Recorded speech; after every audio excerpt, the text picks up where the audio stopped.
یه مثال عالی از ضرب المثل کاربردی کار رو باید به کاردونش سپرد این رباتیک شرکت لوفیوره که این شرکت انحصاری کارش تولید جارو رباتیک‌های بروز در کل دنیا هست.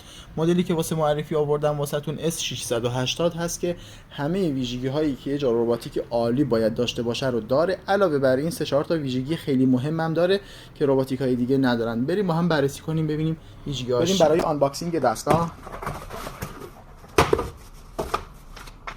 کاتالوگ که با جزئیات توضیح داده، مراحل نصب، مراحل استفاده.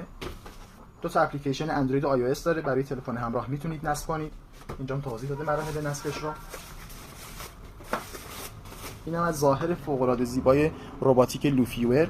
خب اولین ویژگی مهمی که عرض کردم جاروهای دیگه نداره دوربین دستگاه هست که شما میتونید با تلفن همراهتون اون جاهایی که دستگاه رو میره ببینید. مثلا زیر مبل که شما دسترسی ندارید خودتون زیر دستگاه رو ببینید، این دوربین رو روشن میکنید، با استفاده از تلفن همراهتون اون محیط رو مشاهده میفرمایید. پنلش تمام لمسیه، قابلیت اتصال به وای فای رو داره، برگشت اتوماتیک بر روی پایه شارژ. از همه مهمتر سیستم مجمع اختصاصی داره که اکثر مدل‌ها این رو ندارن. سیستم تیکشیش فوق‌العاده با کیفیت، الان بهش میرسیم.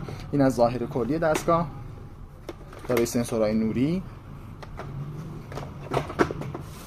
وسایل دیگه هم که همراه دستگاه هست، پدای اضافی سیستم تیکشیش، برس‌های گردان که دو تا مزاپاس همراه دستگاه هست، پایه شارژ، ریموت کنترل که تو رباتیکا خیلی مهمه. زمانی که تلفن همراهتون در دسترس نیست میتونید از این ریموت کنترل استفاده بکنید که کاملا همه آپشن‌ها رو ریموت کنترل هست و همچنین شارژر دستگاه. خب ببینیم تو این باکس چی واسمون گذاشته کمپانی.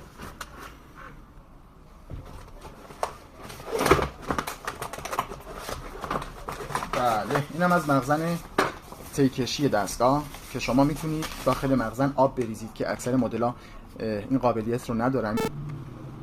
از این قسمت آب اضافه میکنید، مخزن آبش اینجا. حالا اونایی که مخزن آبم دارن سیستم هپا نداره، سیستم تی کشیشون فقط مخزن آب ساده است، ولی این مدل سیستم هپا هم داره جدا که هم جارو میزنه هم تی میکشه، دو قابلیت هست. یعنی این قسمت هم همراه هست جدا که روی مخزن آب نصب میشه، مخزن زباله دستگاه هم جداست. این مخزنی که رو خودشه که اینم یه فیلتر هپا داره خودش به صورت انحصاری. خب اینجا فیلتر هپای اضافی واسمون گذاشته، دستمال تی کشی، نوار مغناطیسی، دو تا دیگه برس گردان اضافاست. یه مجموعه کامل و عالی. بریم کارش هم ببینیم. خب بریم دستگاه رو هم تست کنیم. دکمه پاور دستگاه اینجا قرار داره. به این صورت دستگاه رو روشن می‌کنیم. هم میتونید از ریموت کنترل استفاده بکنید، هم از دکمه خود دستگاه. از اینجا دستگاه رو روشن می‌کنیم. سنسورهای مختلف رو دستگاه گذاشتن. هم سنسور تشخیص ارتفاع، سنسور برخورد با موانع، تمام هوشمند کار شده دستگاه. میتونید به عنوان رندوم هم استفاده بکنید. حالت‌های دستی اون جاهایی که خودتون مد نظرتون هست دستگاه بره به این صورت تمام هوشمند. حالت‌های مختلف تمیزکاری، حالت تمیز کردن گوشه‌ها، حالت‌های مختلف، همه موارد روی ریموت کنترل هست، میتونید خودتون تنظیم بفرمایید. مخزن تی دستگاه دستمالش قابل تعویض هست، حالت چسبی داره که به سادگی میتونید شستشوش بدید یا خودتون تعویضش کنید. این دوست عزیزمون اجازه بدن. نه از کیفیت کار واقعا عالی و بی‌نظیره. نایلون روی دوربین رو هم زمان استفاده بردارید، کیفیت دوربینش بهتر میشه به تلفن همراهتون.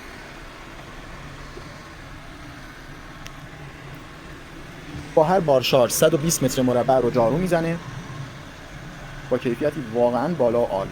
الان روی حالت رندوم تمیز کردن فقط گوشه های اون محیط هست. به این صورت اینم حالت برگشت روی پایه شارژ.